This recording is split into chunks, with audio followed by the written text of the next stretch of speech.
အားလုံးပဲမင်္ဂလာပါရှင်ဒီတစ်ခါမှာတင်ဆက်ပေးချင်တာကတော့ရခိုင်အာဇာနည်ရှင်မြဝါရဲ့အကြောင်းပဲဖြစ်ပါရဲ့ရှင်မြဝါကိုတက္ကရီ854ခုကြာသပတေးနေ့မနက်4 ဘုံမှာဖွားမြင်ခဲ့ပါတယ်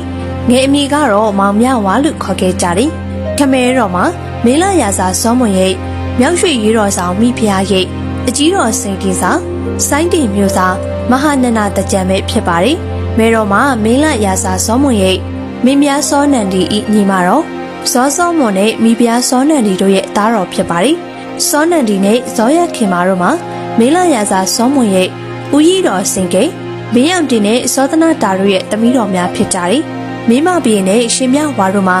အမိညီအကိုများဖြစ်ကြပြီးတော့ညီအကိုတော်ဆက်ကြပါတယ်မင်းပါပြင်ကိုတက္ကရီ854ခုဝါဆိုလာပြီကျော်2ရက်စနေနေ့မှာမွေးဖွားခဲ့ပါတယ်မင်းမဘီရဲ့ငယ်နယ်မြေမှာစောဖာတီရီပဲဖြစ်ပါတယ်မင်းမဘီဟာရှင်မြဝါထက်2ရက်သားငယ်ပါတယ်မဟာပညာကျော်ကိုတက္ကရီ850မှာဖွားမြင်ခဲ့တယ်မဟာပညာကျော်ရဲ့ငယ်နယ်မြေမှာမြတ်တာထွန်းဖြစ်တယ်ဒါကြောင့်ရှင်မြဝါမင်းပါကြီးမဟာပညာကျော်တို့မှာဖွားဖက်ရွှေပေါ်တငယ်ချင်းများဖြစ်ကြတယ်တငယ်ချင်း3ဦးတို့မှာအခစိန်တွေရဆရာတော်ကြီးတောင်ညိုကျောင်းတိုင်းမှာအသက်16နှစ်ထိပညာသင်ကြားခဲ့သည်မှတဆင့်နောက်ထပ်ပညာစည်းပူဖို့အတွက်အိန္ဒိယပြည်ဘာယာနတိတက္ကသိုလ်ကိုပညာဆက်လက်သင်ကြားဖို့ထွက်ခွာခဲ့ကြတယ်ဘာယာနတိမှာဘာသောသီရိကတိုင်းပြည်အုပ်ချုပ်တဲ့အတိမန်ခံခွဲရေးပညာစီရေးပညာတို့ကိုသင်ယူခဲ့ကြတယ်မြတ်တာထွန်းမှာတရားစီရင်ရေးပညာဓမ္မတက်ကျမ်းစီရေးစရာတို့ကိုသင်ယူခဲ့ကြတယ်မောင်မြဝါမှာစေဝါမနတ္တာဓာတ်ပြောင်းတက်ခွာစတဲ့ဂမ်မီယာအထက်ပညာများကိုသင်ကြားခဲ့ကြတယ်မိမဘီရင်နဲ့မဟာပညာကျော်တို့ဟာပညာပြီးဆုံးပြီးတော့ရခိုင်ပြည်ကိုပြန်ခဲ့ကြတယ်ရှင်မြဝါမှာဘာယာနတိပြည်မိဂရာဝန်တော်မှာတိရိပိတနိုယတိကြီးထံဝင်ပြီးတော့23နှစ်တိုင်တိုင်ပညာစည်းပူးခဲ့လေတယ်ရှင်မြဝါဟာယတိကြီးပိတနိုထံမှာတက်ပြောင်းဓာတ်ပြန်အတန်းရုပ်ဓာတ်များကိုမြို့လေးပါဖြစ်တဲ့ရတရေမြို့ကိစ္စရေမြို့အနုမြို့ပရမအနုမြို့စတဲ့ဉာဏ်ဖြင့်ခွဲစိတ်ကြည့်ပုံဗုဒ္ဓရုပ်များစုပေါင်းပြီးတဘာဝယုတ်ကလပယုတ်ကဏ္ဍယုတ်ဖြစ်လာပုံ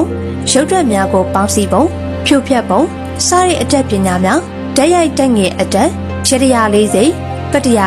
40ဝိကျမ30စတဲ့လောကီအတတ်ပညာများကိုသင်ကြားခဲ့လေရှင်မြဝါဟာ23နှစ်ကြာပညာသင်ကြားတက်မြောက်လေတော့မိမိမွေရဲ့မြေကိုပြန်လို့ကြောင်းဆရာထံစီမှလျှောက်ထားလေဆရာယတိကမောင်မြဝါမပြန်လေနဲ့တင်းရဲ့ပညာဟာတင့်တိုင်းမိအတွက်အသုံးကျလိုက်မည်မဟုတ်ငါနဲ့အတူနေ၍တရားအားထုတ်လို့လို့တားမြစ်ခဲ့တယ်သို့တော်လည်းရှင်မြဝါက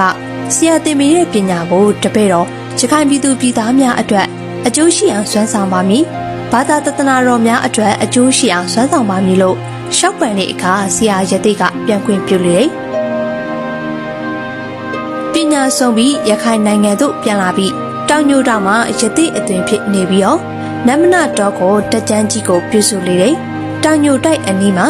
တာရပပဒတာအနီးမှာလိုင်ကောင်းပြုလုပ်ပြီးတရားအားထုတ်ခဲ့တယ်အဲ့ဒီလိုင်ကောင်းမှာယနေ့တိုင်ရှင်မြဝါလိုင်ကောင်းလို့ခေါ်ကြသေးတယ်ရှင်မြဝါဟာမြောက်ဦးသို့ရောက်ရှိချိန်မှာအသက်39နှစ်ရှိခဲ့ပြီပဲဖြစ်ပါတယ်အဲ့ဒီအချိန်ကသက်စောသေးရီမှာမောဒဦးချင်းနန်းကိုအုပ်စိုးခဲ့တယ်ပိတ်တော်ညကဘင်္ဂလားစေကြီးကျင်းပတဲ့အခါတိရိသူရိယစန္နာမဟာဓမ္မရာဇာဟူတဲ့ဘွဲကိုခံယူတော်မူခဲ့တယ်မြတ်တာထွန်းအားမဟာပညာကျော်ဘွဲကိုပေးပြီးပညာရှိအမတ်အရာဖြင့်ခါစားစေခဲ့တယ်တခါတော့မင်းပါဘရင်ဟာနီလာကန်ခေါ်ယူကျင်းပခဲ့တယ်ရခိုင်ဘရင်များဟာနီလာကန်တပင်ကိုနနက်အာယုံတက်ချိန်မှကျင်းပလေးရှိတယ်ထို့သောနီလာကန်ကျင်းပဖို့စီတော်နရူမီကအချက်ပေးပြီးများမကြမီမှာရှင်မြဝါဟာမောက်ကလင်တောင်ဝိကိုထောက်က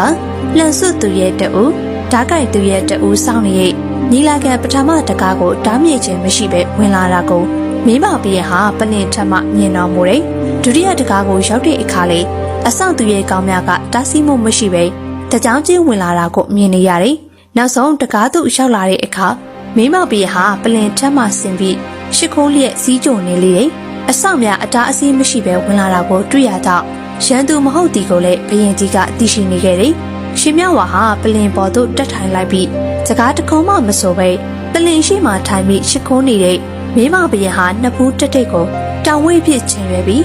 ဟေ့မဟာရာဇတင်ဟာမိန်းမလောယောက်ျားလော ငါကတင့်အားမိမဟု၍မြင်သည်မိမဟုသုံးကြိမ်ပြောဆိုပြီးပလင်မဆင်းကလာလန်းအတိုင်းပြန်သွားခဲ့လေ